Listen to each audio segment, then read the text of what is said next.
Hi అండి, నేను మీ Shilpa Vinay. Welcome to Vinsy kitchen. ఈరోజు మనం టేస్టీ ఎగ్ ఫ్రైడ్ రైస్ రెసిపీని చూద్దాము. ఈ ఎగ్ ఫ్రైడ్ రైస్ని చాలా రకాలుగా చేస్తుంటారు కదండి. ప్రతి ఇంటికి ఒక రెసిపీ ఉంటుంది. ఒకసారి నా స్టైల్లో కూడా ట్రై చేసి చూడండి. చాలా బాగుంటుంది. చాలా సింపుల్గా చేసుకోవచ్చు. మార్నింగ్ బ్రేక్ఫాస్ట్గా చేసుకోవచ్చు. నైట్ అన్నం మిగిలింది అనుకోండి, చక్కగా మార్నింగ్ బ్రేక్ఫాస్ట్లా చేసేసుకోవచ్చు. లంచ్లో కానీ లంచ్ బాక్స్లోకి తీసుకెళ్ళడానికి కూడా చాలా బాగుంటుంది. నైట్ డిన్నర్గా చేసుకోవచ్చు. మరి నా స్టైల్లో ఎగ్ ఫ్రైడ్ రైస్ని ఎలా తయారు చేసుకోవాలో చూసేద్దాం రండి. ముందుగా స్టవ్ పైన ప్యాన్ పెట్టేసుకుని ఇందులో 3 లేదా 4 టేబుల్ స్పూన్లు నూనె వేసేసి, నూనె కాగిన తర్వాత 3 పచ్చిమిర్చిని ఈ విధంగా సన్నగా పొడవుగా కట్ చేసి వేసుకోవాలి. అలాగే కొంచెం కరివేపాకు కూడా వేసేసి వేయించుకోవాలి.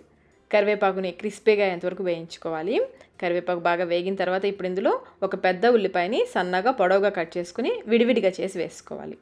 ఈ ఉల్లిపాయలని లైట్గా కలర్ చేంజ్ అయ్యేంత వరకు వేయించుకోవాలి. మరి ఎర్రగా వేయించాల్సిన అవసరం లేదు. మీడియం ఫ్లేమ్లో కలుపుకుంటూ ఇవి కొంచెం కలర్ మారేంత వరకు వేయించుకోవాలి. ఉల్లిపాయలు వేగిపోయాయి. ఇప్పుడు ఇందులో 1 టీ స్పూన్ అల్లం వెల్లుల్లి పేస్ట్ కూడా వేసుకొని ఈ పేస్ట్ పచ్చివాసన పోయేంత వరకు వేయించుకోవాలి. ఫ్లేమ్ని లోకి మీడియంకి అడ్జస్ట్ చేసుకుంటూ మాడిపోకుండా వేయించుకోవాలి. పేస్ట్ కూడా చక్కగా వేగిపోయింది. ఇప్పుడు ఇందులో ఒక చేతి నిండుగా పుదీనా అయితే ఖచ్చితంగా వేసుకోండి. దీంతోనే ఈ ఎగ్ ఫ్రైడ్ రైస్కి మంచి టేస్ట్ వస్తుంది. ఒక గుప్పెడు పుదీనా కూడా వేసేసుకుని వేయించుకోవాలి. పుదీనా కూడా వేగిన తర్వాత ఇప్పుడు ఇందులో క్యారెట్ అలాగే క్యాప్సికమ్ కొంచెం ఈ విధంగా పొడవుగా కట్ చేసి వేసుకుని వేయించుకోవాలి. ఫ్లేమ్ని మీడియంలో పెట్టేసి కలుపుకుంటూ వేయించుకోవాలి.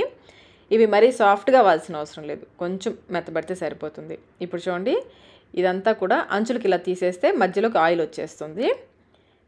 ఇలా చేసుకున్న తర్వాత ఇందులో 5-6 గుడ్లని కొట్టేసి వేసేసుకోవాలి. నేనైతే 5 ఎగ్స్ వేస్తున్నాను. ఎగ్స్ ఎప్పుడు కూడా డైరెక్ట్గా కొట్టే కంటే కూడా ఇలా గిన్నెలో కొట్టేసుకుంటే పెంకులు ఏమైనా పడితే తీసుకోవడానికి ఈజీగా ఉంటుంది. చూడండి, ఈ విధంగా పొడిగా అయ్యేంత వరకు వేయించుకోవాలి. ఇప్పుడు ఇందులో 1/2 టీ స్పూన్ మిరియాల పొడి ఒకే దగ్గర కాకుండా కొంచెం చల్లినట్లుగా వేసుకోండి. అలాగే రుచికి సరిపడంత సాల్ట్ ఈ ఎగ్స్కి సరిపడా వేసుకోండి. అన్నం మొత్తానికి కాకుండా ఎగ్స్కి సరిపడా వేసుకొని ఇదంతా కూడా బాగా కలిసేలాగా కలిపేసుకోవాలి. ఇప్పుడు ఇందులో 1 కప్పు బియ్యంతో వండిన అన్నం వేసుకోవాలి. 1 కప్పు బియ్యం, 2 కప్పుల నీళ్లు, కొంచెం ఒక 1/2 టీ స్పూన్ నూనె వేసామంటే అన్నం చక్కగా పొడిగా వస్తుంది.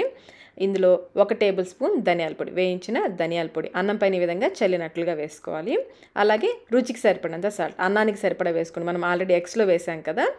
అలాగే రుచికి సరిపడినంత కారం, నేను ఇక్కడ 1/2 టీ స్పూన్ కారం వేస్తున్నాను. ఇప్పుడు ఇదంతా బాగా కలిసేలాగా కలుపుకోవాలి. సాల్ట్ ఎప్పుడు కూడా కొంచెం తక్కువే వేసుకోండి. కావాలంటే చివరిలో టేస్ట్ చెక్ చేసుకుని తక్కువ అనిపిస్తే చివరిలో అయినా వేసుకోవచ్చు.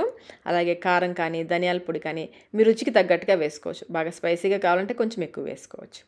అంతేనండి, ఎగ్ ఫ్రైడ్ రైస్ నా స్టైల్లో ఎగ్ ఫ్రైడ్ రైస్ రెడీ అయిపోయింది. చాలా రుచిగా ఉంటుంది. వేడిగా తిన్నా కానీ, లేదా మనం లంచ్ బాక్స్లోకి పట్టుకెళ్ళామనుకోండి, కొంచెం చల్లగా అయిపోతుంది కదా, అప్పుడు తిన్నా కానీ చాలా బాగుంటుంది. మా ఇంట్లో మోస్ట్ ఫేవరెట్ డిష్ అండి ఇది.